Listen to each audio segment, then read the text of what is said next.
Hello मेरे प्यारे बच्चों दोस्तों, आप सभी लोगों का हमारे चैनल भगवती विजडम क्लासेस में स्वागत है। प्यारे बच्चों, आज हम आपके लिए नया टॉपिक लेके आए हैं प्रतिशतता, जिसको हम परसेंटेज के नाम से जानते हैं। तो आज ये टॉपिक बड़ा मनोरंजक होने वाला है और इसको हम एक मनोरंजक तरीके से इंटरटेनमेंट करके सीखेंगे और खूब आनंद से इसको हम पढ़ेंगे। और इसके बेसिक चीज़ों को सबसे पहले हम सीखने वाले हैं कि बेसिक चीज़ें क्या होती है, प्रतिशत क्या होता है, और इसके बारे में हम चर्चा करेंगे। उसके बाद आगे क्वेश्चनों को करेंगे। तो अगर बच्चों आप सभी लोगों को हमारा वीडियो अच्छा लगेगा तो हमारे चैनल को सब्सक्राइब करना, ज़्यादा से ज़्यादा लोगों के बीच में शेयर करना, लाइक कमेंट करना, और नीचे आपको बेल आइकॉन की बटन दिख रही होगी तो वहाँ पर बेल आइकन को दबाना मत भूलना, प्रेस करना मत भूलना, क्योंकि आने वाली वीडियो का नोटिफिकेशन आपको आसानी से जिससे मिलता रहे। तो प्यारे बच्चों, जैसा कि आप देख पा रहे हैं, प्रतिशतता का मतलब होता है परसेंटेज। प्रतिशत का मतलब होता है, एक तरह से आज हम परिचय इसका करेंगे कि क्या चीज होता है, इंट्रोडक्शन।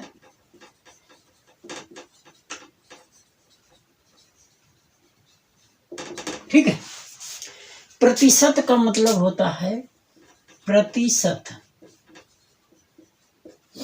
ये टूटता है दो शब्दों में, प्रति और शत। ये हो गया प्रति माने एक और ये शत माने हो गया 100। कहने का मतलब 100। प्रतिशत का मतलब होता है 100। तो पर इस चैप्टर में हम विभिन्न चीजों को सीखने की कोशिश करेंगे कि हर चीज़ों का इसका हमारे दैनिक जीवन में बहुत इम्पोर्टेंट है, बहुत महत्वपूर्ण है। परसेंटेज का हमारे लाइफ में हर भाग में, हर जगह पर इसका यूज होता है। और ये मैथमेटिक्स का बहुत इम्पोर्टेंट टॉपिक है। और ये जितने आसान है उतने कठिन है। तो आप लोगों से यही रिक्वेस्ट है कि आप लोग बहुत ध्यान से इसको समझने की कोशिश करना। और आने वाला जो आपका वीडियो होगा वो इसी पे डिपेंड होगा, मतलब इसी से निर्भर सारे क्वेश्चंस होंगे। तो हम इसके बारे में सबसे पहले बेसिक चीज़ों को ही सीखेंगे। प्रतिशत का मतलब होता है 100। कहने का मतलब किसी हिस्से की तुलना हमेशा 100 से की जाती है। कोई भी चीज़ होगी तो हमेशा उसकी तुलना 100 से होती है। 100 हिस्से में से जो हिस्सा यूज करते हैं वही उसका भाग होता है। अगर हमने 100 रुपये लिया, मान लेते हैं हमारे पास 100 रुपया है, ठीक है। ये हमारे पास कितना रुपया है, 100 रुपया है। और इसमें से हमने 10 रुपये खर्च किया हमने 10 रुपये इसमें से।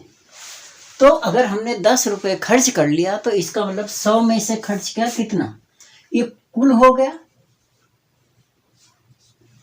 मूल, ये वाला हिस्सा, ठीक है।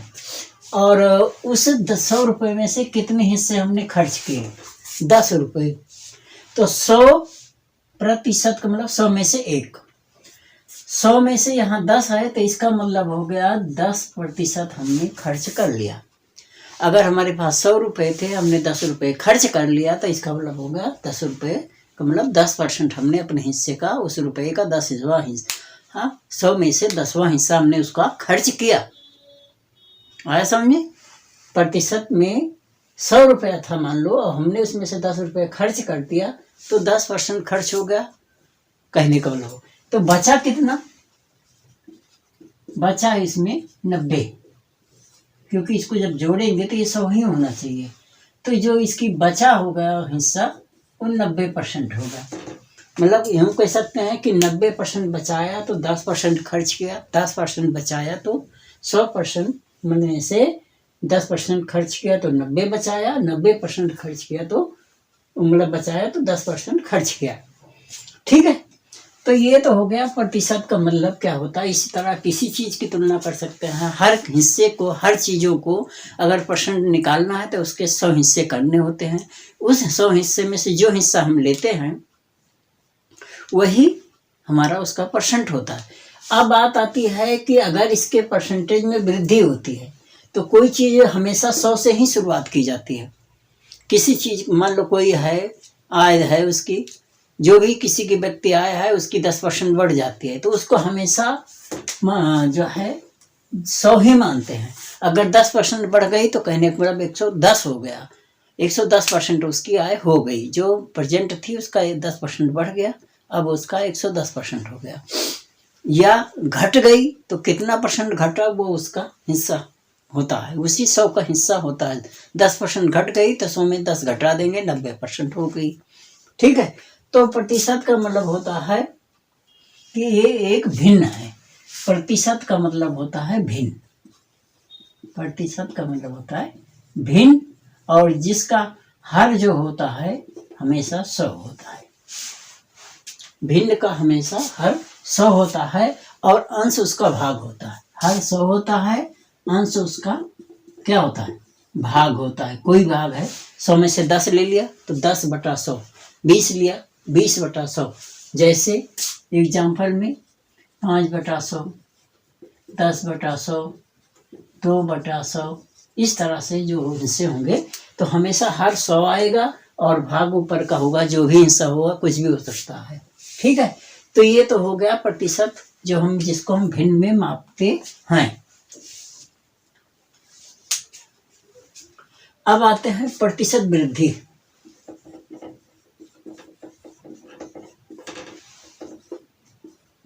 वृद्धि या वृद्धि प्रतिशत।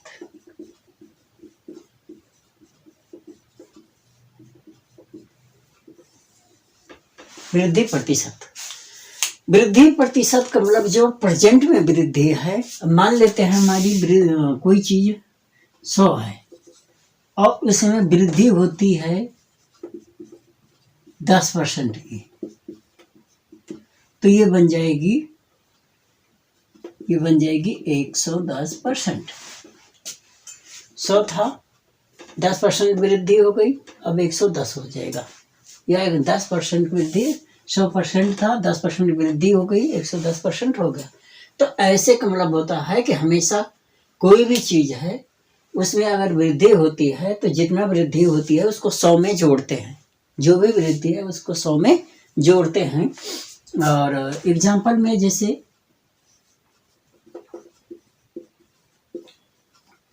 राम की मासिक आय 6,000 रुपये है।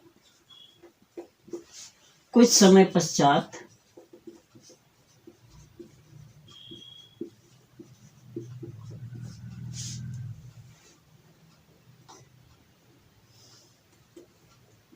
%25 की वृद्धि हो जाती है।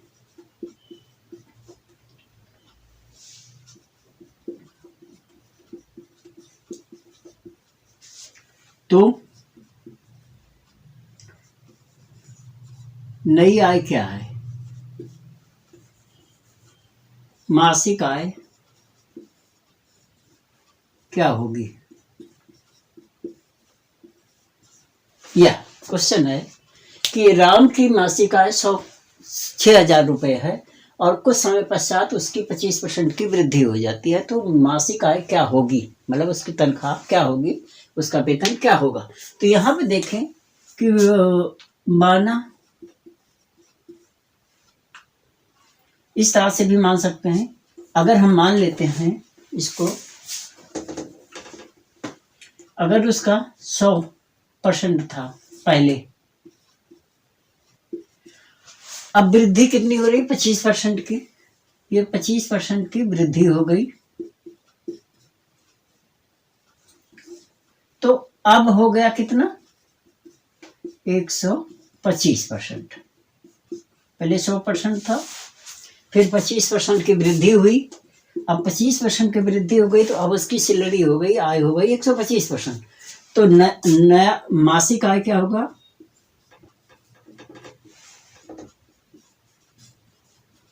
इसको दो तरीके से निकाल सकते हैं। मासिक आय क्या है, सीधा 6,000 गुणे 125/100। 125% का मतलब, परसेंट का मतलब ही होता है, ये जो परसेंट है हमने बताया था, परसेंट हमेशा प्रतिशत, ये परसेंट का मतलब 100 होता है, मीन 100, शत का मतलब 100 होता है, तो ये नीचे 100 आ जाएगा। कैंसल आउट हो गया। ये इतना रुपए इसकी सैलरी आ गई, ये डायरेक्ट हमने निकाल लिया। तो ये है कि 100% था, 25% बढ़ गई, 100 में से 25 जोड़ लिया, 100 में 25 जोड़ लिया, 125%। तो जो मूल है उसका डायरेक्ट हमने निकाल लिया 125% और ये सैलरी आ गई। अथवा दूसरा तरीका क्या है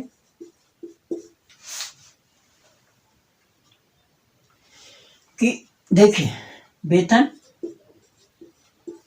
कितना है 6000, वृद्धि 25%। देखिए बच्चे यहाँ वेतन उसका कितना था 6000, वृद्धि 25%। तो वृद्धि प्रतिशत है ये, तो वृद्धि बराबर 6000 गुणे 25/100 कट गया, 1,500 हो गया। नया वेतन, नई आय, उसकी आय पहले कितना था 6000, वृद्धि कितनी हो गई 1500 ये वाला, और ये हो गया 7500। तो देखिए ये चीज दोनों सेम है। दो तरीके हो गए निकालने के, एक तो डायरेक्टली हमने निकाल लिया और एक हम पहले मूल वेतन का 25% निकाल लेंगे और उसको उसमें जोड़ देंगे तो उसका जो नया वेतन आ जाएगा। तो प्यारे बच्चों ये था हमारा वृद्धि प्रतिशत। अब हम कमी प्रतिशत को देखते हैं। आइए बच्चे यहाँ पे शुरू करते हैं। प्रतिशत कमी या कमी प्रतिशत क्या होती है? कमी प्रतिशत का अर्थ क्या है कि अगर हमारा मूल वेतन 100 है और 100% में से जितने परसेंट कम हो जाता है तो उसको घटने के बाद जो बचता है वो हमारा कमी प्रतिशत होता है कि कितने परसेंट की घटौती हो गई। मान लो हमारे पास 100 रुपये था, ठीक है, ये आय थी और इसमें कमी 10% हो गया। ये 100% रुपये आय थी, आय 100 रुपये थी, कमी 10% हो गई। तो जब कमी हो जाएगी तो अब ये घट जाएगा, 90% आय होगी। कहने का मतलब जितने परसेंट कटौती होती है वो कम होता है, वही उसकी कमी कहलाती है। अब यहाँ मान लो 100% है, कमी 10% हो गया तो ये हो गया 90%। कहने का मतलब अगर किसी की आय है, किसी की कम खर्च है, किसी का बचत है या किसी के मार्क्स है, कोई भी चीज़ है, अगर उसमें घटौती होती है, कमी होती है, वही उसका जो है कमी होता है और उसकी तुलना हमेशा 100 से की जाती है। 100 में कितना कम हुआ, जितना कम होता है वही उसका कमी प्रतिशत होता है। अब यहाँ पर 100 था, 10 कम हुआ, तो 10 कम हुआ तो मतलब 100 में से 10 कम हुआ है, तो इसका बेस तो 100 ही है ना, तो बेस के हिसाब से इसको देखा जाता है।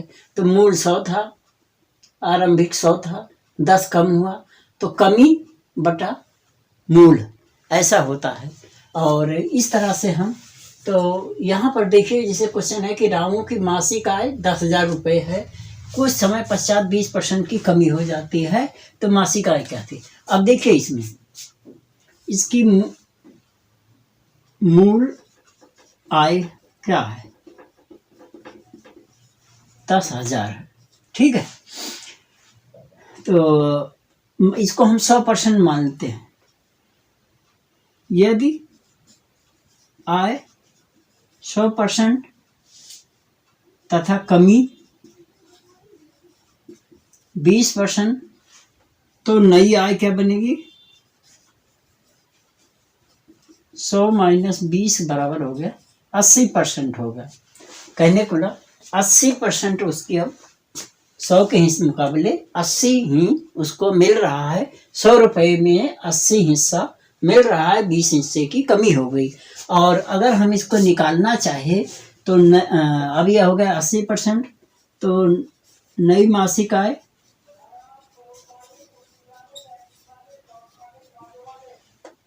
कितना है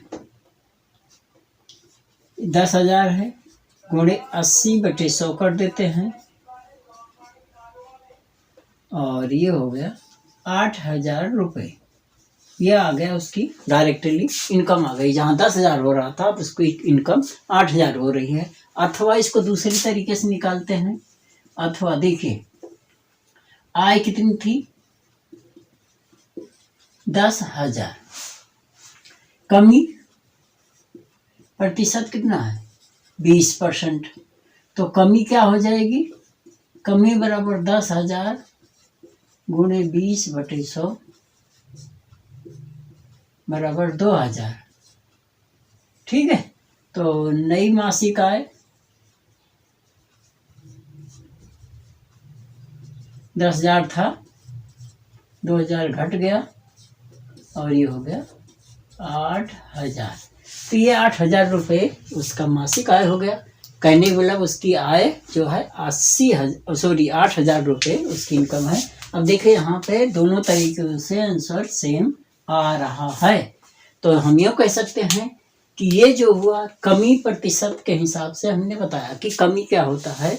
तो कमी प्रतिशत निकालना हो या वृद्धि प्रतिशत निकालने के लिए फार्मूला, तो देखिए पहले बच्चों अब हम यहाँ पर वृद्धि प्रतिशत ज्ञात करेंगे कि वृद्धि प्रतिशत कैसे निकाला जाता है और इसका निकालने का फार्मूला क्या है। तो वृद्धि प्रतिशत या परसेंट वृद्धि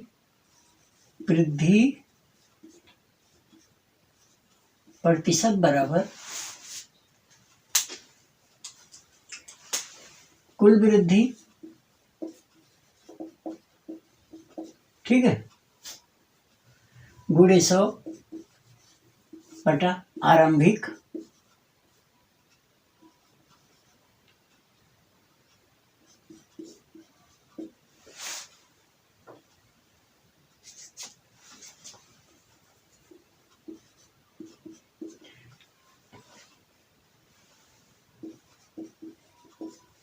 जो शुरू का मान होगा।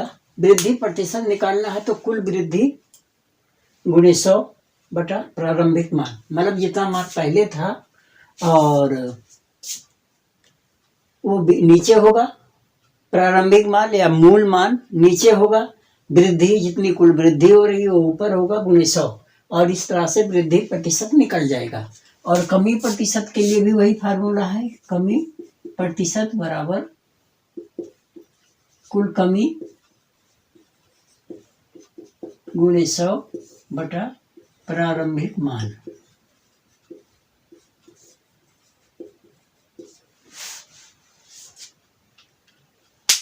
तो आप समझ गए होंगे कि इस तरह से हम किसी का वृद्धि प्रतिशत या कमी प्रतिशत निकाल सकते हैं। तो पहले बच्चों हम इस चैप्टर में प्रतिशत से संबंधित क्वेश्चनों को सीखेंगे और ये हमारे लिए बहुत इम्पोर्टेंट चैप्टर है। इस परसेंट से संबंधित, प्रतिशतता से संबंधित क्वेश्चन हमारे हर एग्जाम में आते हैं। किसी भी टाइप का कॉम्पिटिटिव एग्जाम है, सब उनमें कोई ना कोई क्वेश्चन जरूर पूछा जाता है। तो उन क्वेश्चनों को हम यहाँ पर प्रैक्टिस करेंगे। तो आप सभी लोगों से निवेदन है कि आप सभी लोग वीडियो को अंत तक जरूर देखें, ज़्यादा से ज़्यादा लोगों के बीच में शेयर करें, लाइक कमेंट करें। अगर वीडियो अच्छा लगे तो चैनल को सब्सक्राइब करें, बेल आइकन को प्रेस करना मत भूलें, जिससे आने वाली वीडियो का नोटिफिकेशन आपको मिलता रहा है। वीडियो को स्किप कभी मत करें। वीडियो देखने के लिए धन्यवाद।